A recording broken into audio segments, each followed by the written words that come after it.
That was a terrific college basketball game. I thought two teams that really competed hard. Give Richmond a ton of credit for the way that they stormed back in the second half. We obviously got off to a great start in the first half. I thought we were really guarding, got going offensively. I thought our guys were playing with a ton of confidence, and then we struggled a little bit with the pressure, turned the ball over way too much in the second half, and obviously they got going a little bit. Tyler Burton was phenomenal, and we did everything we could late in the game to try to keep it out of his hands, and Chris did a great job of that. And then our last possession, we were able to get a tip in to go up by one, and then just Chris did a phenomenal job, our best defensive player against their best offensive player, and we were able to come out on the right side of that. So really happy for our guys, really proud of the way our guys battled and hung together when we went down in that second half.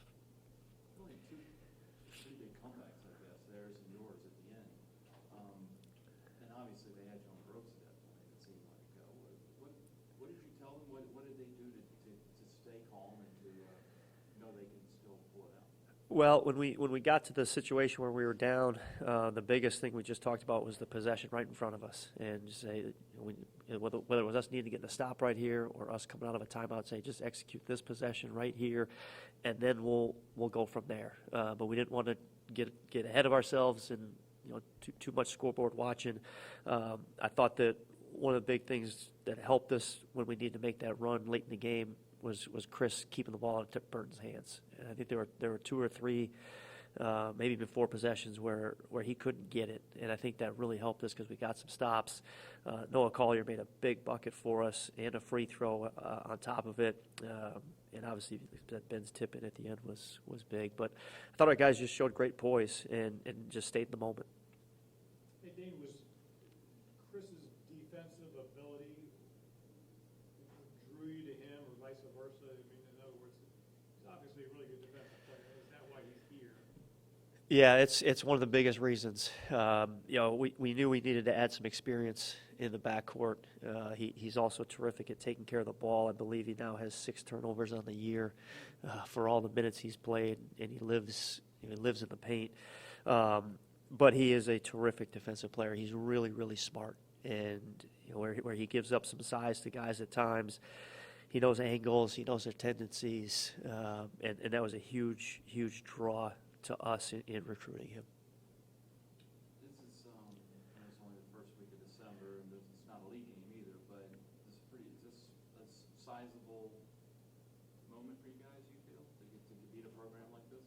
I think so. I think that if you look at the way our season started with a couple of disappointing losses, and then we had the 3 high major games in there, got a couple of nice wins, obviously, against Radford and Army, but this was a big one. And with the history with Richmond here, and then they're a really good Atlantic 10 program, and a team that's probably going to win a lot of games this year with a elite player in Burton. I think this is really big for us, and I think our guys felt that after the game, and hopefully this is something that we can now build on. You're talking about Mullins and his defense, but on that last possession, he's given up a few inches anyway, and to get him to basically shoot a fadeaway, can you talk about what he was able to do to not let him get the kind of shot he wanted?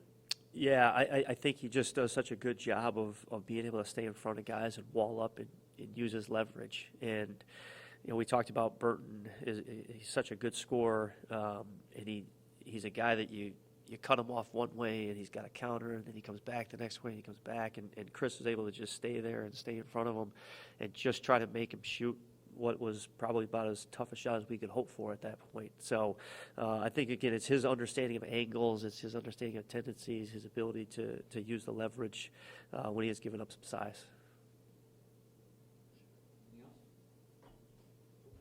Last thing I will say is we had a lot of guys that didn't play tonight. We had some guys that played minimal minutes. This is the best that we have guarded a team that runs this offense, and it's because the guys in practice the last 2 days have been phenomenal running this stuff. And this was a real team win. Those guys deserve a lot of credit that I know people aren't going to see unless you're at our practice. So I just got to give those guys a lot of credit for what they did to get us prepared. Thanks.